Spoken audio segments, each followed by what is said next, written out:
할렐루야. 오늘도 수예배 나오신 여러분 주님 이름으로 축복하고 환영합니다. 오늘 피곤한 가운데서도 수예배 나오신 여러분께 우리 하나님께서 소년이라도 피곤함을 건비하며 장정이라도 넘어지며 쓰러지되 오직 여호와를 앙망하는 자에게는 새 힘을 얻으리니 독수리가 날개치며 올라감 같을 것이요 다른 박질하여도 건비하지 아니하겠고 걸어가도 피곤하지 아니하리로다. 우리 하나님의 독수리의 날개치며 올라감 같은 새 힘이 오늘 시간마다 분초마다 부어지는 놀라운 은혜의 축복의 수요예배 시간 되시기를 주님 이름으로 축원합니다. 오늘은 계속해서 성령론, 우리 성령의 9가지 열매에 대해서 9가지 은사에 대해서 말씀을 나누고 있는데 지난 시간에 계속해서 말씀을 나누겠습니다. 성령의 9가지 은사. 지난 시간에 6번째까지 했는데 쭉 한번 해보겠습니다. 첫 번째 은사 이름 뭐죠? 지혜의 말씀. 두 번째는 지식의 말씀. 세 번째는 뭐죠? 세 번째는 믿음. 네 번째는 병고침의 은사.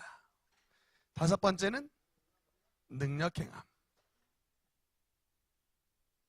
여섯 번째는 예언함. 일곱 번째는 영들 분별함. 여덟 번째는 방언. 아홉 번째는 방언, 통변. 네, 9가지 은사입니다. 요새 장로교회 치고 이렇게 성령의 은사에 대해서 여러 번에 걸쳐서 나누는 교회가 우리 능력교회 말고 또 있는가 싶습니다.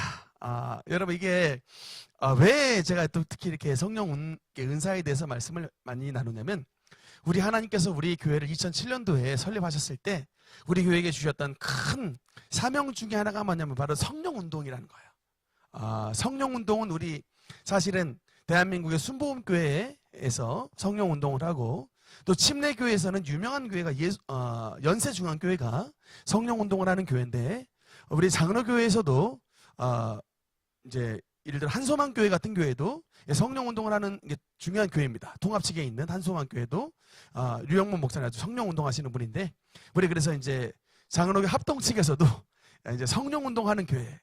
그래서 그래도 뭐 세해된 교회라든지 그런 교회들도 지금 성령운동을 하는 교회들인데 그 바통을 이어받아서 우리 지축동에 있는 능력교회가 성령운동의 센터로 쓰임을 받는 복된 교회가 되기 위하여 우리 하나님의 비전을 받고 그 세계로 달려나가고 있음을 믿으시기 바랍니다. 그래서 여러분 이제 성령운동은 그냥 우리 서목사나 우리 원로 목사님이나 우리 부목사님 같은 목사님들만 하는 게 성령운동이 아니고 운동이라는 게 뭐예요? 다 같이 뛰는 겁니다.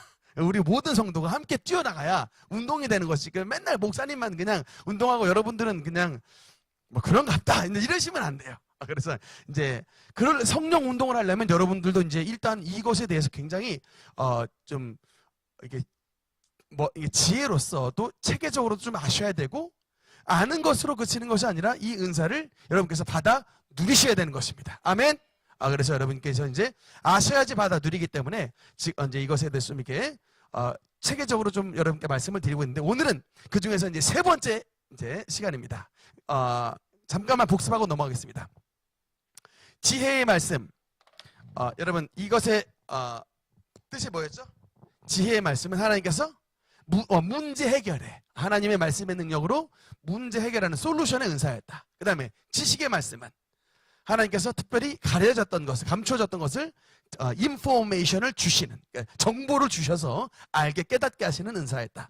믿음은 특별히 하나님께서 그 사건에 대한 이 강력한 믿어지는 마음을 주시는 거예요. 다른 사람들은 이것에 대해서 다 믿어지지 못해가지고 막 벌벌 떨고 의심하고 막 다 두려워하고 있는데 이 믿음의 은사를 받으면요 담대함으로 나가는 거예요. 마치 여러분 예수님께서 바다 위에 갈릴리 호수 위에 풍랑이는 그 위에서 오라 하셨을 때 베드로가 발을 탁 내딛죠.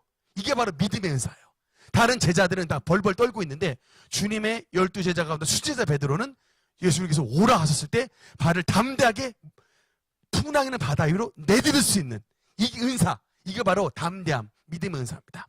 네 번째는 병고침의 은사들. 그래서 이것은 특히 복수형으로 나와 있었다 그랬죠? 하나님께서 이 여러 우리 여호와 라파로서 치유함의 은혜를 주시는 것이 바로 병고침의 은사. 다섯 번째는 능력 행함. 특히 이거는 뭐냐면 미라클, 기적의 은사예요.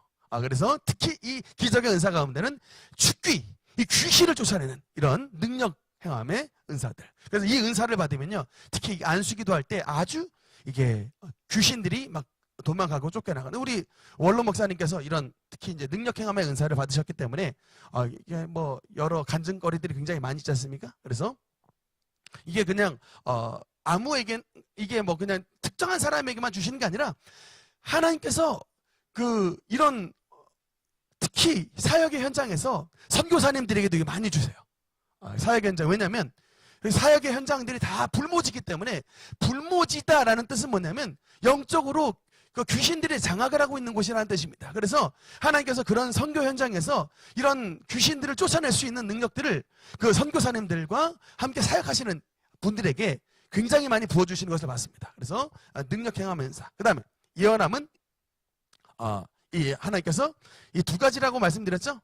특히 이거는 이제 심령을 드러내게 하시는 은사도 되고, 두 번째는 이 미래의 사에 대해서도 알려주시는 이 은사. 그래서 예언의 은사, 이렇게까지 6가지로 말씀을 드렸습니다. 오늘은 이제 영들 분별함과 방언 통변에 대해서 하겠습니다. 첫 번째, 그 중에 영분별입니다. 우리 다 함께 요한일서 4장 1절 같이 읽겠습니다. 시작.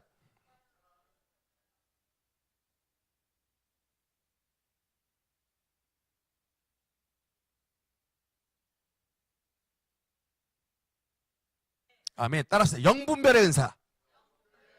영분별의 은사.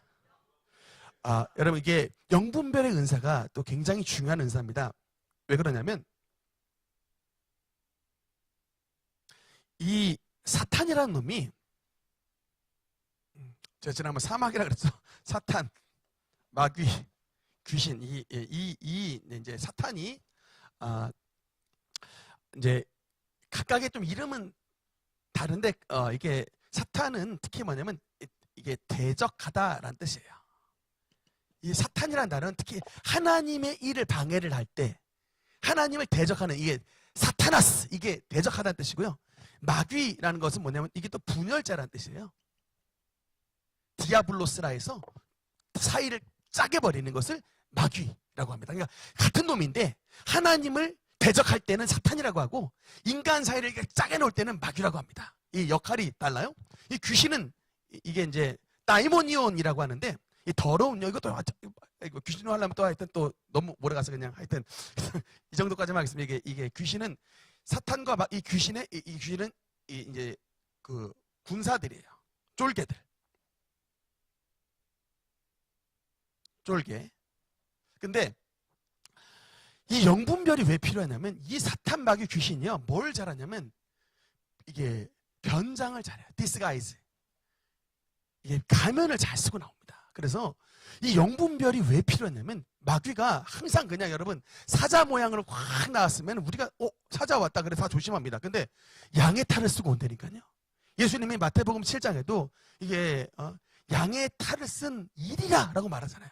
양의 탈을 쓰고 나타나면 변장을 합니다. 이 마귀라는 놈이. 그래서 고린도 후서에도 보면은 이게 사탄도 자기를 광명의 천사로 가장하나니, 마귀가 나타날 때 항상 사나운 모양으로만 나타나면은 우리가 사실 괜찮습니다. 근데 이놈이 광명의 빛의 천사로 가장하고 올 때가 있다니까요. 그래서 하나님께서 우리에게 7번째 은사인 영분별의 은사를 가지라고 말합니다. 요한일서 4장 1절에 보면, 사랑하는 자들아, 그래서 영을 다 믿지 말고 오직 영들이 하나님께 속하였나 분별하라. 많은 거짓 선지자가 세상에 나왔습니다. 여러분, 특히 이 영분별이 왜 필요하냐면, 여기 때문에 이단의 영들 때문에 그렇습니다. 이단에 굉장히 많이 속아 넘어가는데, 그래서 이단들이 제일 처음에 교회 가면요, 우리도 막 예수 믿는다고 가르칩니다.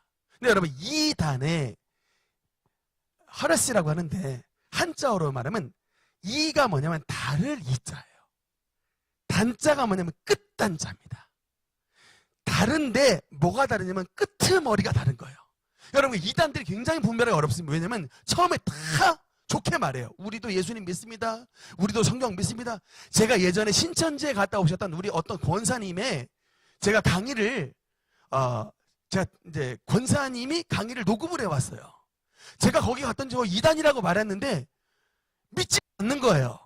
그래서 제가 그랬습니다. 그러면 이단인지 아닌지를 거기 가서 휴대폰에다가 그분이 강의를 하는 것을 녹음을 해갖고 와라 라고 했어요. 그래서 그분의 강의 녹음을 해왔어요. 그래서 근데 그분의 강의를 탁 녹음한 거를 인터넷에 탁 쳤더니 신천지 목록이 쭉 나오더라고요. 이거 보시라고. 그러니까 깜짝 놀라시는 거예요. 그래서 근데 거기서 뭐라고 했냐면 인터넷 절대 검색하지 말라 그랬대요. 인터넷 검색하는 거 선악과 따먹는 거라고. 인터넷 절대 검색하지 말라 그랬다는 거예요. 그랬다 검색 안 하더라고요, 이 바보가. 그러니까 그렇게 좀 안타깝게 이게 분별을 못 한다니까요. 그거 조금만 검색해 보면은 하나님의 누룩과 사탄의 누룩 해가지고 신천지 강의들이 막 추격하게 나오는데 그걸 검색 안 해요. 그거 하지 말라 그랬더니 안 하고. 그래서 제가 이제 그 신천지에 빠질 뻔했던 부분을 건져냈던 적이 있었습니다. 근데 어쨌든 여러분 이렇게 참 이단의 영들이 활기를 쳐요. 특히 여러분 여기가 이단의 영인지 아닌지를 판별하는 여러분 판별 시간 몇 가지만 말씀을 드려볼게요. 여기가 이단들이 주로 써먹는 방법이 있는 첫 번째가 뭐냐면 이거예요. 기존 교회를요 부정을 해요. 여러분 이단들이 살아먹으려면 전에 있던 데가 나쁘다고 말을 해야 되겠죠? 기존 교회들 엄청나게 부정해요. 제가 그 신천지 강의 여러 번 들어봤잖아요. 어떻게 말하냐면 그 기존 썩어 빠진 교회다 11조 내면 지옥 간다고 막 엄청나게 말을 하더라고요. 저 깜짝 놀랐어요. 얼마나 당당하게 말을 하는지. 기존 교회에 막 11조 내면요 이게 하나님 앞에 막 저주받고 벌 받는다고 막 아주 막 선포를 해요. 근데 거기 있는 강사들이 성경을 잘 알아요. 그래가지고 막 몇 장, 다니엘서 9장 몇 장 그러면서 막 넘어가는데 엄청 나름대로 재밌게 하더라니까요. 아주 그냥 1타 강사같이 해요. 엄청나게 잘해요. 걔네들. 이게 어설픈 전도사나 어설픈 목사보다 훨씬 잘해요. 이게 걔네들은 왜냐면 딱 그 교본만 외워가지고 아주 그것만 달달 외우게 시키니까 그냥 마치 막 잘하는 것처럼 말을 하는데 걔네가 특히 1번 기존 교회를 부정해요. 여러분이 어느 단체에 갔을 때 기존 교회가 구원이 없다라고 말하면 아하 니들이야말로 사탄이구나 라고 딱 인식하셔야 돼요. 여러분 제가 분명히 말씀드렸습니다. 어디 교회가 성경 공부하러 갔는데 기존 교회에 부정하면 그거는 무조건 잘못된 데예요. 여러분 사도신경 여러분 2000년간 외웠습니다. 우리가 이 사도신경을요 교회에서 지금까지 2000년 동안 유지하고 왔다니까요. 그러니까 이 기존 교회에 대해서 이거 그냥 잘못됐다고 부정하는 것 자체가 잘못된 거예요. 두 번째 뭘 부정하냐면 예수님의 완전성에 대해서 부정해요. 여러분 이게 왜 이렇게 한 줄 압니까? 예수님은 쉽게 말하면 실패자야. 그래야 이단 교주가 들어갈 자리가 생기는 거예요. 그러니까 얘들도 제일 처음에 예수님을 믿는다고 말해요. 그러다가 맨 끝머리 가서 근데 말이야 나사렛 예수는 예수의 십자가는 그거는 실패한 거야 라고 얘기해. 그래서 내가 실패한 그 자리를 대신해서 내가 왔다고. 내가 실패한 예수 대신에 하나님이 나를 보내셨다고 이렇게 해야 여러분 그래야 이단이 만들어지는 거야. 그 자리에 껴들어가는 이 교리 이게 여러분 통일교 교리예요. 문선명이 하는 실패자 통일교 교리. 여러분 그 정명석이가 통일교의 서기로 있었던 거 알죠? 다 그 벤치마킹한 거예요. 지가 개발한 거 아니고 정명석이가 원래 문선명이 밑에서 쫄따구 노릇하다가 지가 하나 그냥 개인 사업자 차린 겁니다. 나중에 이단의 계보 한번 말씀드려도 막 재밌어요. 막 김백문서부터 막 그냥 나중에 한번 시간 나면 제가 한번 이단의 계보에 대해서 한번 말씀드려볼게요. 하여튼 정명석이도 그 문선명 밑에서 이게 그냥 좀 한 두 번째, 세 번째 정도 있다가 그냥 문선명이 이제 다 끝나니까 지가 나가가지고 또 개인 사업자 차리고 이런 애들입니다.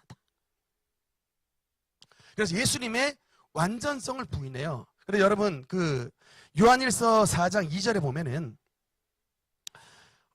이로써 너희가 하나님의 영을 알지니 곧 예수 그리스도께서 육체로 오신 것을 시인하는 영마다 하나님께 속한 것이요. 그 다음에 3절 읽겠습니다. 시작.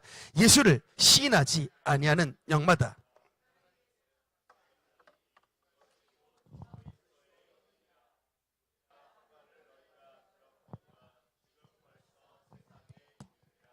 아멘. 예수를 시인한다라는 얘기는 뭐냐면 예수를 주라고 시인하는 거예요. 나의 주, 나의 하나님. 그러니까 여러분, 그러니까 예수님의 완전성을 시인해야 돼요. 그러니까 예수님이 십자가가 불완전하다라고 말한다. 다시 한번 말합니다. 주님의 특히 십자가 사건을 실패라고 말하면 그냥 열이면 열, 이단이에요. 예수님의 십자가의 완벽한 구원을 말해야 여러분 정통교회입니다. 근데 여러분 귀신들, 이 이단들은요, 주님의 십자가가 우리도 주님을 믿는데 믿는 척 하면서 맨 마지막에는 이제 슬쩍 근데 그건 예수님이 33살에 죽었잖아. 실패한 거야. 내가 그래서 그 자리에 대신 왔어. 이렇게 들어간다고요. 그래서 이단이 예수님을 십자가를 이렇게 실패자로 규정하고 자기가 그 자리에 들어가는 게 바로 이단의 여러분 이게 메커니즘이에요. 대가 이해되시죠? 그래서 딱 기존 교회를 부정하고 예수님의 완전성을 부정하면 이게 이단이구나. 이렇게 교리로 알 수 있고, 근데 사실은 영분별은 교리라기보다는 여러분 이게 영적으로 이게 딱 알게 돼요. 여러분 그래서 기도 생활을 많이 하다 보면요 영안이 열리게 됩니다. 영안이 열려서 꿈으로든지 또는 환상으로든지 이렇게 하나님께서 알려주십니다. 그래서 여러분 이게 기도 생활을 많이 하신 분들은 주로 이 꿈들이 정확히 잘 맞아요. 왜냐하면 여러분 사도행전에도 자녀들은 예언할 것이요 청년들은 환상을 보고 아비들은 꿈을 꿀 것이니라고 꿈과 환상과 예언의 은사를 하나님이 주시겠다. 요엘서와 사도행전에 말씀하시고 있기 때문에 꿈 꿔서 맞추는 것 성경적입니다. 환상 보는 거 성경적입니다. 청년들 환상 보시기를 주님 이름으로 축원합니다. 사실 우리 수요예배에 참여하신 분들 다 아시겠지만 지난해에는 우리 교회가 유독 좀 어려웠던 한 해였습니다. 근데 여러분 제가 이 하나님께서 저에게 영분별의 은사를 주셨다고 제가 확신을 하고 있는데, 왜냐면 사실은 그 시기에 우리 교회가 어려웠던 시기가 정확히 9월 첫째 주서부터 어려워졌는데, 그 9월 달이 오기 전에 8월 달 초반에 저 새벽 기도할 때 이제 다들 가셨고 혼자 남아서 기도를 하고 있는데, 일어나기 딱 1분 전에 딱 일어나려고 사실 그냥 힘이 떨어져가지고 이제 오늘 그냥 이 정도까지 하고 가야겠다고 딱 일어나려고 하는데 갑자기 생각지도 않은 영적인 환상을 탁 봐버렸어요. 코끼리 떼가 탁 이 도열을 하고 서 있더라고요. 근데 양쪽으로 폐가 나뉘어졌어요. 탁 코끼리 떼가 가운데 사이를 두고 양쪽에 나눠져가지고 막 갑자기 막 코를 왱왱 하면서 막 귀를 펄럭펄럭거리고 코를 막 하고 마주보고서 막 그 서로 그냥 막 서로 막 때려 받고까지는 하진 않는데 양쪽에 마주봐가지고 막 코를 막 그냥 깽하면서 막 소리를 내고 막 귀를 펄럭거리며, 제가 영적으로 제일 무서운 동물이 코끼리예요. 하여튼 제일 세. 서열 1위. 하여튼 그놈 나왔다 그러면 제가 정말 긴장합니다. 아니 지금 아무 일도 안 일어났는데 이게 도대체 왜 코끼리들이 막 귀를 펄럭거리고 이게 난리를 치는가. 이거 환상 가운데 봤을 때는 뭔가 부열의 사태가 날 것 같아. 그리고 나서 또한 며칠 있다가 또 두 번째 짐승이 등장하는데 곰이 등장을 해가지고 저를 꿈속에서 그렇게 죽이려고 그냥 한 3시간을 저를 쫓아다니더라고요. 그래서 제가 이 두 가지 꿈을 성경에서 여러분 이 2라는 숫자가 뭐냐면 증인의 수예요. 그래서 2번 똑같은 꿈을 꾸면 거의 그 일 일어난다고 보면 됩니다. 여러분 하여튼 꿈 해석법 여러 가지 몇 가지 알려드리는데, 똑같은 꿈을 2번 꿨다. 그럼 이건 하나님께서 그 일 일어난다. 바로 꿈 봤잖아요. 이게 이삭 꿈 꾸고 여러분 이 속꿈 꾸지 않습니까? 이 메시지가 똑같은데 이게 다른 것으로 보이지만 흉년이 오고 풍년이 오지만 또 흉년이 온다. 이것을 바로 꿈 두 가지로 말했듯이 참 저도 그랬던 꿈들이 경험이 있었는데, 어쨌든 그 일로 말미암아 여러 가지 많은 이제 어려움을 좀 겪었었는데, 어쨌든 하나님께서 그 일 일어날 때 당황하지 말고 그런 일이 일어날 것을 알아라 라고 하는 영분별로서 알려주셨던 그런 체험이었습니다. 그러니까 여러분도 하나님 안에서 이렇게 깊이 들어가면 여러분의 삶 가운데 하나님께서 더욱더 분별의 영을 허락해 주실 줄 믿으시기 바랍니다. 여덟 번째 은사입니다. 방언의 은사. 네, 다음. 네, 여러분 사도행전 2장 8절 9절 읽겠습니다. 시작. 우리 각 사람이 난 곳 방언으로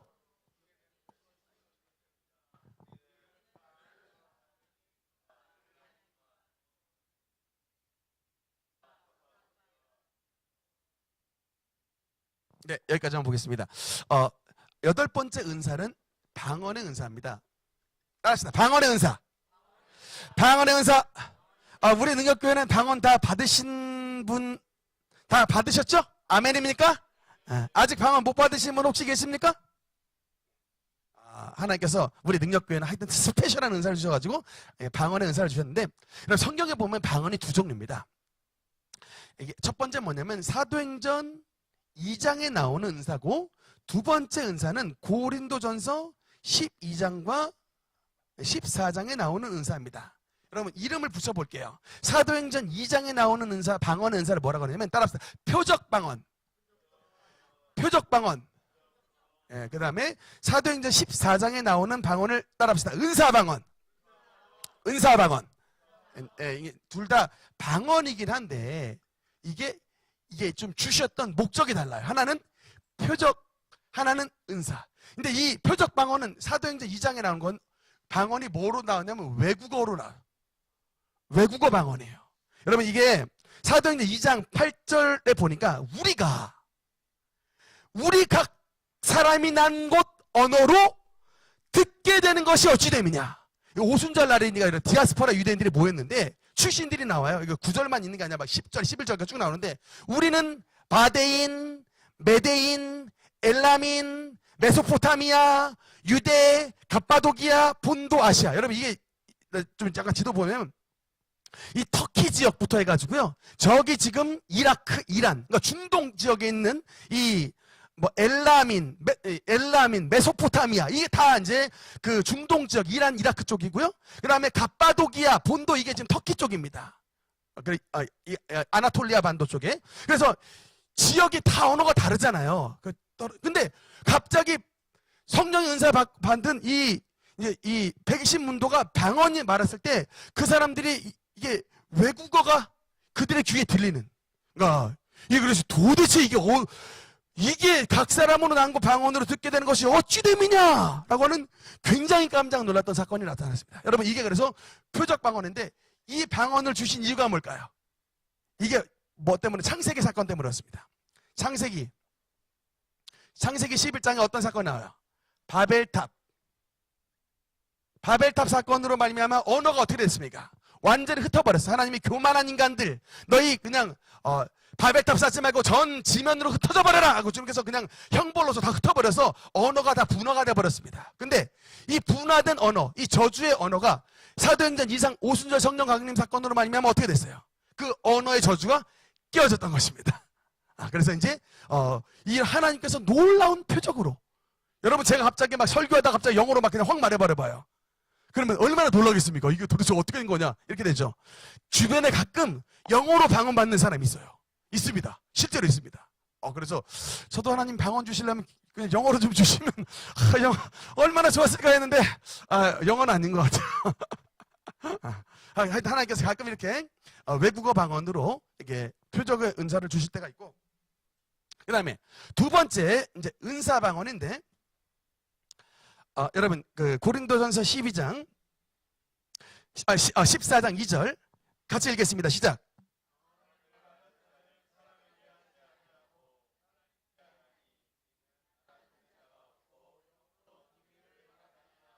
아멘. 그래서 특히 우리가 이제 주로 지금 여러분이 받으시는 은사는 바로 방언은 바로 은사 방언입니다. 그래서 이 은사 방언은 특징은 뭐냐면, 방언을 말하는 자는 사람에게 하지 않고 하나님께 하나니 알아듣는 자가 없고 영어로 비밀을 말합니다. 여러분 그래서 이게 뭐냐면 은사 방언은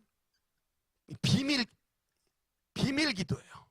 알아듣는 사람이 없습니다.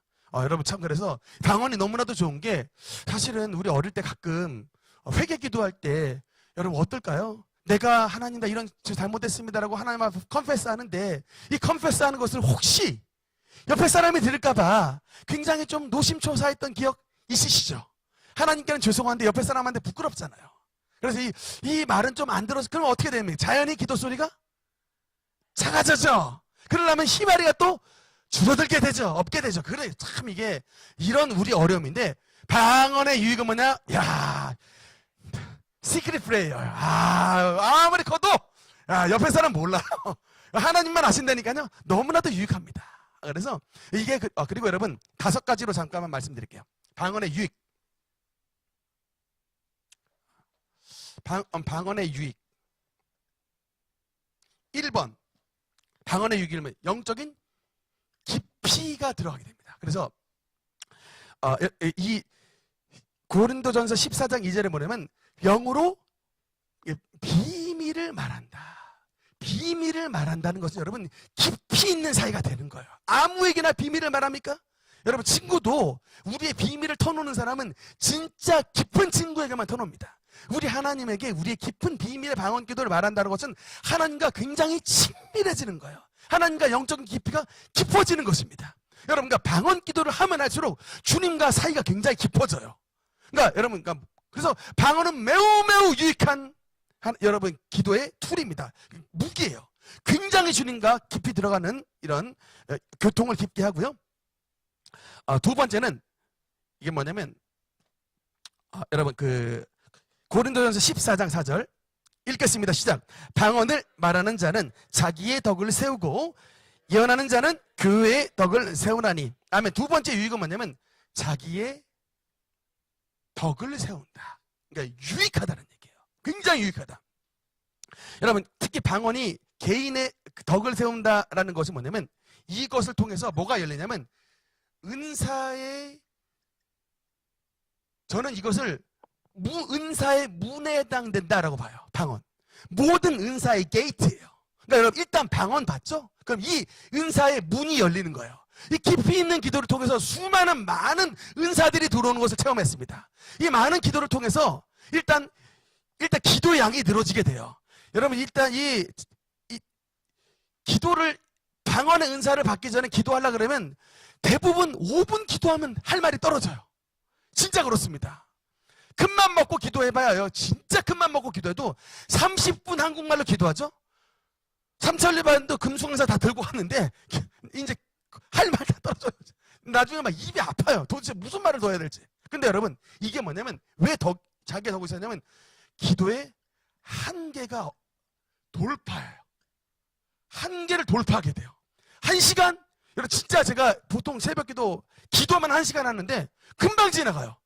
그러니까 여러분 그 1시간 기도 정말 금방 지나가고 작정기도 할 때는 기도만 2시간 합니다. 근데 여러분 이게 정말 그냥 이 깊이 있는 기도를 통해서 이게 막 한계들이 막 돌파해 나갑니다. 그러니까 이런 2시간의 기도를 통해서 더욱더 주님께 막 깊이 들어가니까 은사의 문이 열리고 더욱더 깊은 기도를 통해서 하나님의 영적인 세계를 알게 돼요. 왜냐면 여러분 이 영적 세계를 알게 되는데 하나님도 영적인 분이시지만 그야말로 사탄도 영적인 놈이기 때문에 이게 그냥 지식적으로 하는 게 아니라 이런 기도를 통해서 어느 날 막 갑자기 막 보이는 거예요, 여러분. 기도하다 보니까 막 귀신이 내 눈앞에 어른거리기도 하고 막 그래서 막 우리 자식을 위해 기도했는데 갑자기 막 이빨이 막 이렇게 나온 어떤 막 장난스럽게 생긴 마귀가 옆에 막 달라붙어 있는 것을 보이기도 하고 막 이런 것들을 영적으로 알게 되는 겁니다.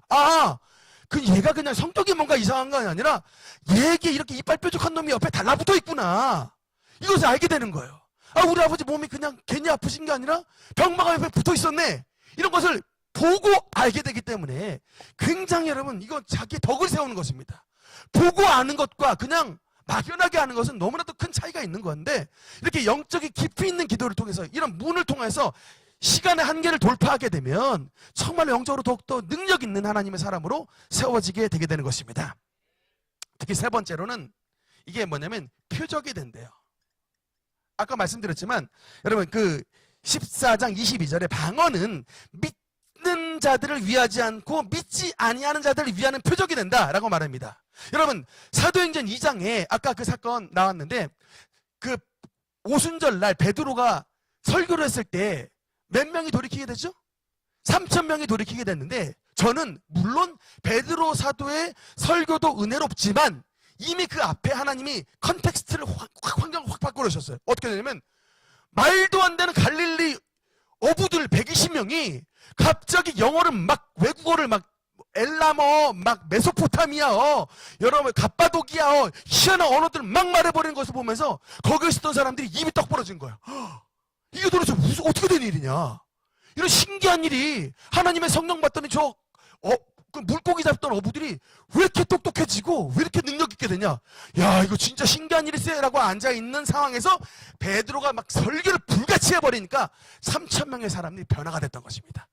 바로 그거예요. 믿지 않는 사람들을 위한 표적이 되는 것입니다.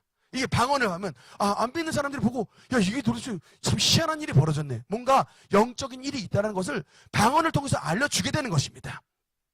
그 다음에 네 번째, 여러분 고린도전서 2장 11절 말씀을 보면, 읽겠습니다. 시작.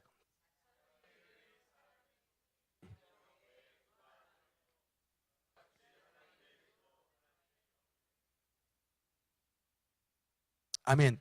여러분, 이게 진짜 중요한 말씀입니다. 이게 방언을 받으면요, 사람의 속사정을 알게 돼요. 여러분, 이게 참, 제가 이 하나님의 은혜를 체험하기 전에는 고린도전서 2장 11절의 말씀을 이해를 못했다니까요.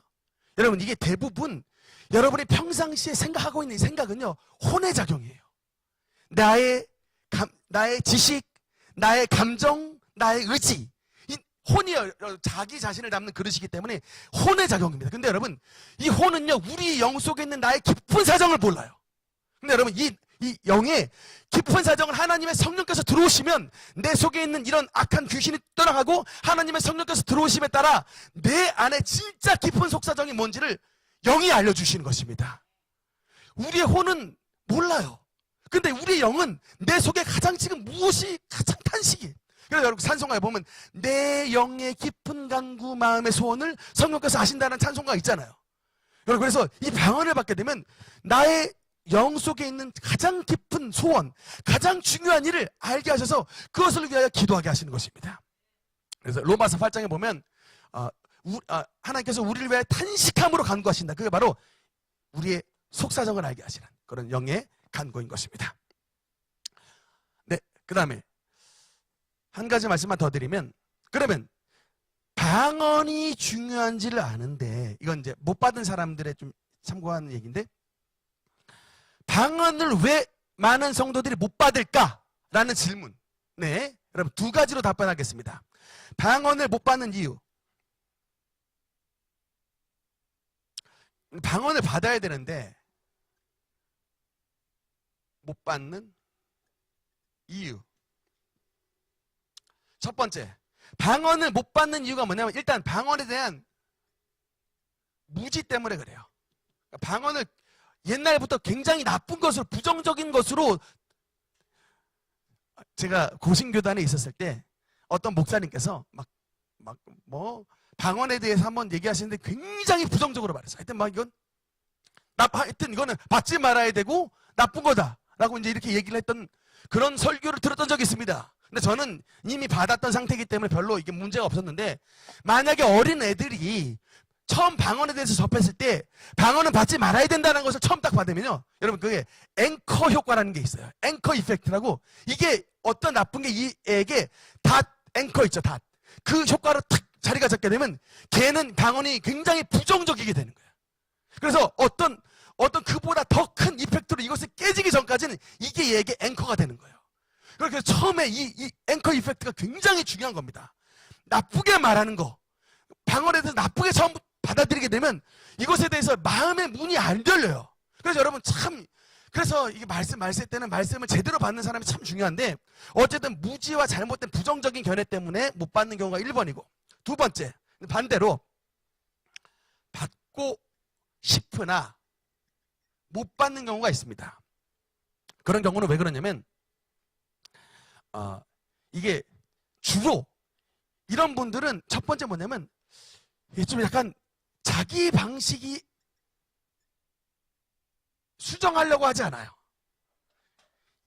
이 자기 방식이 뭐냐면, 그러니까 주로 제가 통계상 보니까 방언을 받아야 되는데 방언을 못 받으신 분들 뭐냐면 이게 약간 좀 고집과 자기 이 자아가 좀 세. 그래서 계속 이게, 근데 여러분 방언은 외국어입니다. 근데 문제가 뭐냐면 이 외국어인데 자꾸 한국말로만 하시는 분이 있어요. 이게 안타까운 거니까 방언은 일단 외국어입니다. 그러니까 여러분 일단 외국어 하려면 이게 외국어를 하려고 하는 준비가 돼 있어야 되는 거예요. 근데 자꾸 방언 나왔습니다, 임했습니다, 자꾸 그냥 막 원로 목사님 막 자꾸 안수해 주시고 막 그러는데, 그럼에도 자꾸 그냥 성, 영, 충, 만 이래버리면 이게 하나님이 주시려고 하는 방언 안 나온다니까요. 그래서 제가 정원 목사님의 방언 기도, 이 방언 기도의 능력이라는 책을 보니까 그런 표현까지 있다니까요. 차라리 했을 때 코카콜라라고 말을 했어도 터졌을 것이다 라고 하는 그런 표현이 있더라고요. 자기도. 왜냐면 그 정원 목사님이 방언 받으려고 군대에 군인 신분으로서 탈영까지 했더라니까요. 일주일간 자대 미복귀였어요. 미복귀. 그리고 순복음교회 가지고 방언 받겠다고 했는데 못 받으니까 이제 정신이 돌아버리기 직전까지 가서 막 금식하고 그러는데, 근데 어쨌든 우여곡절 끝에 받았는데, 그래서 자기의 이 그야말로 이 맨바닥에 헤딩을 하면서 그 체험했던 그 체험기들이 다 써놨더라고요. 그래서 일단은 마중물을 맞이할 준비를 하라는 얘기예요. 방언을 받으려면 한국말 하지 마시라고. 그래서 차라리 제일 좋은 단어가 성령 충만이에요. 성령 충만하면 이게 그냥 우물에 그냥 마중물 맞이하면서 하다가 이게 그냥 도움닫기 돼가지고 이렇게 쫙 이어지는 일들이 많은데, 방언 주시라 그러는데 자꾸 그냥 하나님 축복하옵소서 성령 충만 이러면 이게 안 된다니까요. 방언은 외국어라고요. 다르게 말을 해야 된다니까요. 그래서 나의 어떤 선입견을 좀 버려야 된다. 그리고 두 번째는 뭐냐면, 이건 정원 목사님께서 하셨던 건데, 소리에 예민하신 분이 있대요. 그러니까 소리에 예민하신 분들은 너무 처음부터 막 세게 막 하지 말고, 이런 분들은 이렇게 잔잔한 목소리로 처음에 잔잔하게 시작해서 이 어떤 감수성이 너무 큰 소리로 말미암아 이렇게 좀 헐티되지 않게 이게 좀 잔잔하게 인도해 주시랍니다. 처음에는 작게, 일단 이렇게 작은 소리이지만 이 작은 소리로서 미묘하게 변화될 수 있게 인도하다가 점점점 이게 이제 큰 소리와 기도할 수 있는 게 이제 발성법, 호흡 기도 뭐 여러 가지 있는데, 하여튼 이런 것들이 적응하실 수 있도록 처음에는 이렇게 좀 약간 소리에 민감하신 분들 막 처음부터 그냥 쫙막 잃어버리면 약간 이 소리에 그냥 마음이 다쳐버린 일들이 있으니 또 이렇게 잔잔하게 인도를 해주시라, 이런 표현들이 있고, 세 번째는 특히 은사자의 도움을 받으면 정말 좋습니다. 은사자의 도움을 받는. 그래서 이게 은사자와 뭐냐면 성령 충만한 집회, 기도회. 예전에 덕운동에 있을 때 물론 우리 원로 목사님께서 이렇게 안수해 주가지고 주로 막 다 방언 기도 받았지만, 그 집회가 얼마나 충만한지 그냥 처음 기도할 때 주여 삼창하고 시작합시다. 주여 하는데 그때부터 방언 터지는 자매들이 있었어요. 주여 바로 시작과 동시에. 뭐 안수도 시작하는데 안수도 안 하는데 그냥 주여 하다가 혀가 호락 말리더니까 바로 방언 기도 하시는 분들. 그러니까 이게 그 집회의 충만함, 또 은사자의 충만함이 이런 방언을 못 받으신 분에게도 이런 벽을 깨트릴 수 있는 굉장히 중요한 계기가 된다는 것입니다. 마지막 9번째입니다. 통변의 은사. 여러분 오늘 고린도전서 14장 26절 읽겠습니다. 시작. 그런즉 형제들아,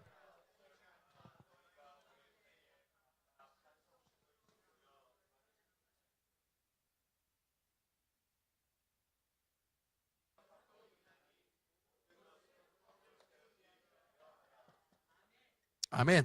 따라합시다. 통변의 은사. 통변의 은사. 이제 방언을 받았을 때 방언을 통변할 수 있는 은사인데, 이것에 대한 이 오해가 있습니다. 오해가. 이거는 일단 뭐냐면 번역이 아니에요. 번역이 아니야. 그러니까 축자적으로 번역을 하는 게 아닙니다. 방언을 할 때에 그 의미가 그 나에게 다가온다든지 하는 것이지. 예전에 그래서 여기에 굉장히 무지했던 분이 또 계셨는데, 어떤 우리 아시는 분이 통변의 은사를 받았다고 이렇게 탁 이제 오셨어요. 그랬더니 목사님이 너 받은 그럼 너 통변 은사 받았다고? 하더니 갑자기 이분이 옛날에 말씀하신 옛날에 좀 배웠던 일본어를 확 얘기를 하시더라고요. 너 그거 무슨 뜻이야? 라고 물어보더라고요. 당연히 이 성도님은 이분이 목사님이 말씀하신 일본어를 무슨 말인지 모르죠라고 머리 극적이고 있었더니 야, 뭐 번역도 못해놓고 그게 무슨 통변이라 그래? 저리 가 임마! 이렇게 딱 이렇게 끊어버리더라고요. 이거 실화입니다. 이거 진짜 실화인데 그래서 물론 뭐 성도님이 목사님한테 뭐 이렇게 대응하는 것은 좋진 않은데 번역가가 번역하는 그 번역이 아니라니까요. 일본어로 말했을 때 그게 우리한테 그냥 제가 여러분에게 말하는 이런 영어를 번역한다 알아듣는 그게 통변의 은사가 아니라고. 통변은 뭐를 기초적으로 하는 거냐면 방언 기도를 했을 때 방언을 해석하는 게 방언 통변이지 외국어를 번역하는 게 통변이 아닙니다. 이해되시겠죠? 방언을 알아듣게끔 하는 방언을 해석해주고 방언이 들리는 게 이게 방언 통변이지 그냥 뭐 해석하는 그게 아닙니다. 그래서 네. 일단 그래서 이 방언 통변에 대해서는 주로 두 가지가 있는데 방언을 했을 때 그 방언이 한국말로 들리는 경우가 있었어요. 전 이거 체험 한 2번 했었습니다. 이거 언제 했었냐면 제가 화전동에서 이제 새벽 기도할 때 강대상에서 기도를 하고 있는데 저기 우리 부목사님께서 방언 기도를 하고 있었는데 그 부목사님의 방언 소리가 순간적으로 저한테 한국말로 탁 들리더라고요. 네, 방언 기도를 계속하고 있는데 그 부목사님의 목소리가 한국말로 정 목사님의 목소리로 딱 들리는데 주여 하늘의 문을 열어주옵소서 라고 탁 들리더라고요. 그래서 제가 잠깐이었지만 굉장히 깜짝 놀랐습니다. 월커니 이것이 바로 방언 통변이구나. 제가 그때 이랬던 체험이 한 2번 정도 있어요. 그 사람의 목소리가 방언 기도를 하는데 분명히 그 목소리가 들리는데 그 방언의 목소리가 한국말로 이렇게 순간적으로 딱 저에게 전달돼서 오는. 그래서 제가 끝나고 나서 말했어요. 오늘 통변을 처음 했는데 처음으로 이러이러한 목소리가 들리더라. 그래요. 참 이게 굉장히 또 소중한 게 뭐냐면 이 통변이 어떤 역할을 하냐면 예언의 역할을 합니다. 이것도 고린도전서에 이 말씀이 나와 있는데 우리 원로 목사님의 스승님이셨던 그 이복단 권사님, 저 성지기도원 원장님이셨던 지금 95세 때 돌아가셔서 지금은 이제 소천하셨는데 그 논산에 있는 어떤 기도원에서 이제 집회가 있어가지고 그 당시에 막 벽보가 많이 붙어서 꽤나 유명한 목사님이 집회를 하셨는데 그 목사님이 또 어떤 다른 부흥사를 데리고 와서 그 부흥사가 그 논산에 있는 기도원에서 집회를 하고 있었는데 뭐 이제 막 사람들이 그래가지고 막 많이 모여 있었답니다. 벽보가 막 붙어져 있으니까. 그래서 원로 목사님도 그 스승님과 함께 다 집회에 참여하고 있었는데 갑자기 이제 그 이복당 권사님이 집회 도중에 펄떡 일어나더니 막 혼자 나가면서 탁탁 치면서 나오라오! 이북 보면서 나오라오! 막 그래서 막 이제 다른 분들은 끝까지 버티고 있었는데 원로 목사님 제자니까 괜히 또 안 나가고 버텼다가는 스승님한테 혼나는 게 분명하니까 그냥 바로 나와서 아니 기왕이면 다 거기까지 논산까지 갔는데 안수기도 받고 와야 되는데 왜 나오라오! 왜 그러셨습니까? 했더니 내래 이제 통변이 들렸는데 그러면서 이제 뭐라 그러냐면 그러니까 이분이 방언 기도를 하는데 이 원장님, 기도 원장님이 그 방언 기도가 통변이 되는데 딱 이러더래요. 야, 이 썩을 것들아! 여기 뭐하러 하니? 라고 하면서 이게 바로 통변이 되더랍니다. 그래가지고, 이게 겉으로는 부흥사인데 속으로는 이게 그야말로 이게 그냥 마귀가 조롱하듯이 그 마귀의 조롱이 통변으로 나오더라는 거예요. 여러분, 근데 진짜 기도원 잘 가셔야 돼요. 함부로 기도원 가셔서는 안 됩니다. 공적으로 검증된 데만 다니시는 게 좋아요. 왜냐면 안수 잘못 받으면 그 부흥사나 그 목사님이나 이분들의 잘못된 영이 임파테이션 되기 굉장히 쉬워요. 물론 좋은 기도원 가서 성령 충만한 분에게 안수 기도 받으면 그분에게 좋은 성령 은사가 임파테이션 돼서 성령 충만 받습니다. 대부분 그렇게 되지만 요새 나쁜 분들도 많아요. 그래서 제가 어떤 책 보니까 그 브라질의 어떤 그 정신병 됐던 그 이야기를 봤더니 어떤 부흥사가 와가지고 안수기도 해줘가지고 머리가 아파가지고 막 굉장히 기분 나빴는데 그때서부터 그 사람이 망가지기 시작하면서 완전히 그냥 멘탈 붕괴가 돼가지고 정말 정신병 앓다가 그보다 더 센 부흥사가 와가지고 목사님이 오셔서 순복음교회 목사님 모셔가지고 그 귀신을 내쫓아야서 정신병이 온전해졌다라는 그 책을 내용을 제가 최근에 봤었습니다. 그래서 안수는 진짜 함부로 받아서는 안 되는구나. 그래서 여러분, 이 통변이 우리에게 굉장히 귀한 것은 뭐냐면 이게 은사자들이 방언 기도할 때 그게 좋은 말로 나오면 저분 좋은 분이구나라는 것을 영분별 되지만 이게 딱 바로 나쁜 말도 나오면 바로 체크가 되기 때문에 방언은 우리에게 굉장히 소중한 은사가 되게 되는 것입니다. 마지막 결론의 말씀입니다. 그래서 이제 은사 9가지 통변의 은사까지 했고요.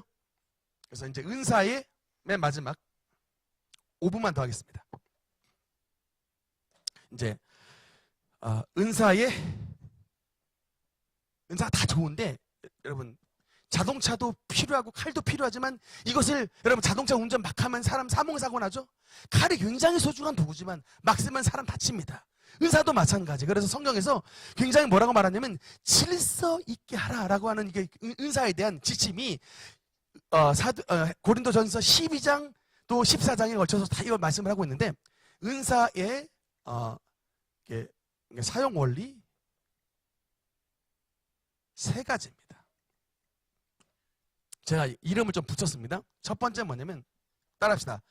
주종의 원리. 따라합시다. 주종의 원리. 주종의 원리. 두 번째는 조화와 균형의 원리. 따라 조화와 균형의 원리. 세 번째는 사랑의 원리. 사랑의 원리. 제가 이 이름을 좀 붙여봤는데, 첫 번째 주종의 원리 뭐냐면, 하나님은 주인, 나는 종. 여러분, 이게 진짜 중요하다니까요. 은사를 받은 사람들이 여러분 나중에 어떻게 되냐면 자기가 주인이 돼 있어요. 이게 진짜 문제라니까요. 왜냐면 사람들이 신유의 은사 받은 분한테 막 와가지고 제발 나 좀 치료해달라고 막 머리 드냅니까? 사실은 말하자면요, 모세의 지팡이예요. 여러분, 지팡이가 스스로 한 발자국도 못 걸어가요. 그 손에 있을 때 이게 그냥 하나님의 능력을 전달하는 도구일 뿐이지 지가 막대기잖아요. 나무 막대기일 뿐인데 우리는 여러분 막대기입니다. 모세의 손에 들린 막대기 같은 막대기인데, 마치 여러분 우리가 이것을 은사 받았다고 하나님의 주인 되신 것을 잊어버릴 때가 너무나 많아요. 그러나 이 첫 번째 원리는 주님은 나의 주인이시오, 은사자는 나는 종입니다 라고 고백하는 주종의 원리입니다. 두 번째 원리는 뭐냐면, 은사를 받았을 때 교회 안에 혼란이 일어나는 일이 있어요. 그래서 성경에서는 질서 있게 하라라고 말씀했습니다. 물론 너희 모든 사람들보다 내가 방언을 더 말함으로 하나님께 감사하노라고 했지만 질서 있게 하라 그랬어요. 그래서 이게 은사를 받았을 때 옛날에 목사님들이 막 기도원을 많이 못 가게 했어요. 저는 지금 생각하니까 그 이유를 또 알 것 같아요. 왜냐하면 은사를 받았을 때 교회 안에 이게 덕이 세워지고 질서가 있어야 되는데, 이게 막 목사님을 은사 못 받았다고 막 이제 약간 무시하고 이제 마치 내가 그냥 목사인 양 이렇게 권위를 이렇게 무너뜨려 버리는, 그러면 안 된다는 거예요. 그러면 안 된다. 이 교회 안에 질서가 있어야 된다. 그래서 조화와 균형의 원리로. 그리고 이게 문제가 뭐냐면, 이게 막 은사를 받으면 은근히 막 자랑과 교만이 생겨가지고, 우리 옛날에 청년들이 좀 그랬어요. 막 제 청년 시절을 생각해 보니까 환상 받았잖아요. 내 은사가 최고 같은 거야. 그리고 이제 막 못 받은 애들, 환상도 못 받았어? 약간 이렇게. 이게 빈수레가 요란하다니까요. 이렇게 이 내공이 탁 쓰이는 사람들은 그렇게 하지도 않는데, 벌써 이게 빈수레가 요란해가지고 벌써 그냥 내 환상 받은 게 최고인 것 같고, 막 그냥 방언만 받았으면 왠지 그냥 별로 뭐 아닌 것 같이 이렇게 되면 안 된다니까요. 우린 다 그냥 하나님의, 그러니까 이게 뭐냐면 빗자루랑 대걸레랑 서로 지가 낫겠다고 더 싸우는 것밖에 안 돼. 그게 되게 우스꽝스럽잖아요. 빗자루가 쓰레받게 대걸레 뭐가 더 나아요? 다 도구지. 다 도진 게 찐인데 지가 서로 나봐야 얼마나 더 낫냐고요. 이렇게 하나님 안에서 조화와 균형의 원리, 교회를 세우는. 그 다음에 마지막 세 번째 원리는 뭐로? 사랑으로서 행하라 하는 것입니다. 그래서 고린도전서 12장 은사장이고 고린도전서 14장도 방언과 예언장인데, 그 사이에 뭐가 들어있어요? 고린도전서 13장이 들어있습니다. 이 뜻이 뭘까요? 그 은사들 사이에 가장 중요한 중심에 뭐가 들어가 있는다?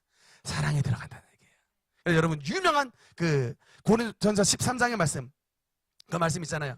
내가 사람의 방언과 천사의 말을 할지라도 사랑이 없으면 소리나는 구리와 울리는 꽹과리가 되고, 그러니까 방언하거나 통변해도 사랑 없이 하면 꽹과리밖에 안 되고, 예언하는 능력이 있어서 모든 비밀과 모든 지식을 알아도 사랑이 없으면 아무것도 아니다. 내가 내 몸을 불사르게 내어줄지라도 사랑이 없으면 내게 아무 유익이 없느니라 라고 말씀하고 있습니다. 그래서 이 모든 은사에 앞서서 사랑으로 행하는 것입니다. 여러분, 사랑이 뭘까요? 한마디로 말하면 사랑은 희생이고, 사랑은 참음이고, 사랑은 덮어주는 것입니다.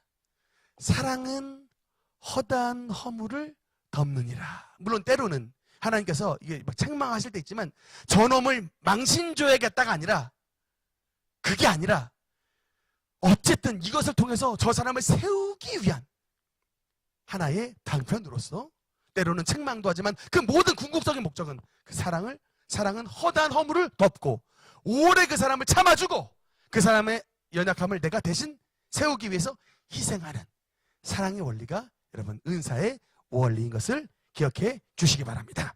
그래서 우리 오늘 9가지 은사 이제 마무리했는데, 하나님께서 여러분의 삶 가운데 지혜의 말씀과 지식의 말씀과 믿음과 병고침의 은사와 능력 행함과 예언함과 영문별과 방언과 통변의 은사를 가득히 채워주심으로 말미암아 우리 능력교회가 성령 운동의 센터로